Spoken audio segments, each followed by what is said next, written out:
I was not born with polio. I had polio at the age of 2, and ever since then I've been working with a limp.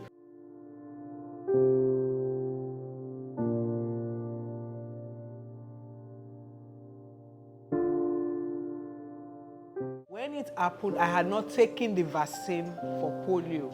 That was when it happened. I fell ill, and aftermath of that was the limpness of my left leg, which makes the mobility to be impaired and unable to walk effectively with it. The reason why I started walking with a stick and now wheelchair is because recently I had an accident on my right leg. You know, the limpness is on the left leg. I had an accident on my right leg and had to undergo a surgery for multiple ligament repairs. So that impaired my movement totally, which means I am now like totally unable to do the basic things I even used to do before now.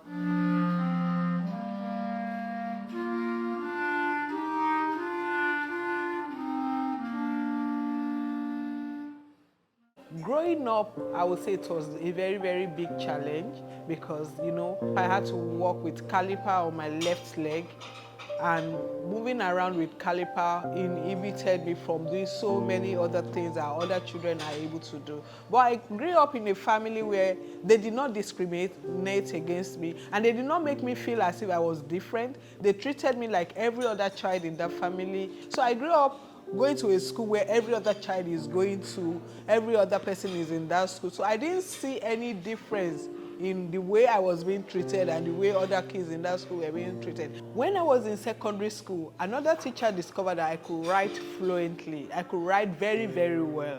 So he helped me to develop my writing ability. Immediately after secondary school, I started freelancing with a national newspaper house in the town where I grew up. It opened the door of opportunities for me. Immediately after university, I was able to secure a very good job in a PR firm. So I wouldn't say I experienced the kind of discrimination that I hear about, that people with disability talk about. Discriminating people with polio because of some disability that they have is usually common in our environment, and then because of the myth that people attach to it. But obviously, there is no need for such discrimination. You know, we have to start talking to our people to stop stigmatizing people with polio. Okay, talking about my marital experience and now as a polio survivor, I used to be married into a family where I was greatly discriminated against because of my polio situation. I was seen as a disabled person that was no good for the family.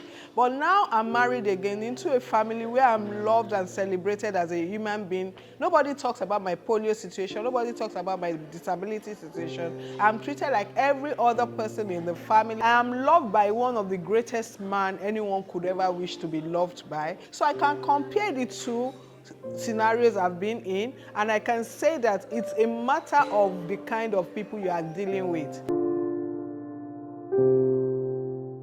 In terms of awareness about polio in Nigeria, I would say that it's far, far better from where it was over 50 years ago when I had polio compared to now. A lot more people are aware, and a lot more people choose not to be vaccinated. So it's a matter of you want to or you don't want to. That is where we are now.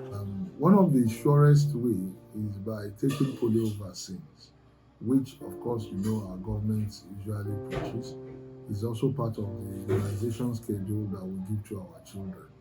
So that's the one very sure way of preventing polio. Other ways are also maintaining cleanliness and ensuring that we don't get in contact with the polio virus. We don't want more children to have polio in Nigeria, so it's better for a lot more children to be vaccinated so that we don't get into the situation where people are coming down with polio, where other places in the world they are surviving polio. Polio is totally out of the game. And in terms of advocacy for people living with disability, we still need to encourage more employers to give us the opportunity to prove ourselves rather than write us off totally that, oh, they are imbeciles, they are disabled, they cannot do anything. We need those awareness to be there. We need more people to be able to say that I want to take a chance on this person. Disability is not the limitation to your ability.